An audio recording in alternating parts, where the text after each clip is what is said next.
Hi, my name's David and welcome to my video where I talk about anything and everything having to do with hair and doing hair independently on your own. I'm here to show you the 4 basic things that you really need just to get started making a decent, livable income.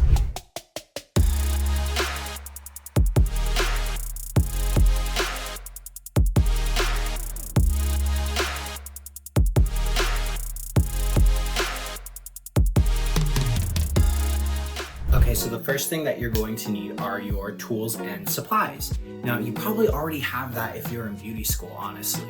When you enroll in beauty school, you get a kit in order to do these services in beauty school. That kit took me through my first 2 years of my career, and honestly, I still have it to this day.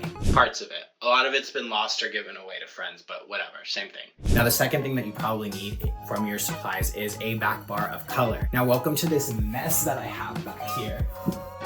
Organized to like what I know and what I can do, but this is my full arsenal to do any and every color that walks through my door I can do. And it's not that expensive to get. What a lot of people don't know is that you have distributors like Cosmoprof Salon, Centric Salon Service Group. They're all in different states where only hairstylists can shop at if they have a license. And what that does is they give you hair color at a very reasonable price. I was able to buy an entire back bar of hair color for around the cost of one color client. I think it was like around like $150 to $200. And that's not even the price for a full highlight that I charge. So it really was affordable for me to get all the color I need to do multiple clients in a month and not have to restock my color, as long as I knew how to color hair in an efficient way. Now, the second thing that you'll need is a place to work, or a place to actually do hair. Now, I know coming straight out of beauty school, it can be kind of intimidating. Oh my gosh, I have to pay a fee in order to work, and I don't have clientele. But what a lot of people don't realize is that salon owners are small business owners too.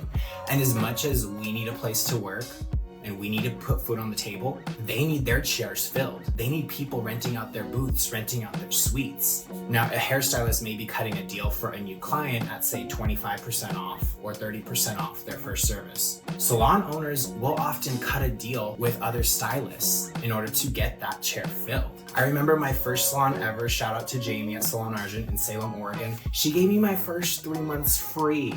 And what that did was it allowed me to take that first month to try and build my clientele. And within that first month, I could easily tell that not only can I afford my rent, but I'm gonna be making a lot more than just my rent fee. Now, the other thing a lot of people don't realize is that when you're looking for a suite or a booth or a chair to rent, it's a lot like looking for an apartment to rent. Now, what do you do if you can't afford the rent by yourself? You get a roommate. Now, when you're in beauty school, you have a lot of other people in the same position as you. So really, it is within your grasp to go out and find somebody that you can split the rent with, split your chair with, and split the costs with. I know my homegirl just down the way, she has 2 other people that she shares her suite with, and that cuts down their rent tremendously.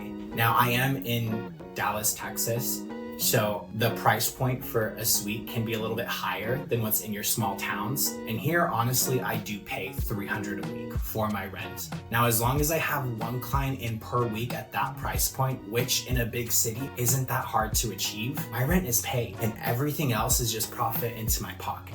My first salon that I ever worked at, renting my own space, the rent was about $300 a month starting out. And then it went up over time to about $500 a month.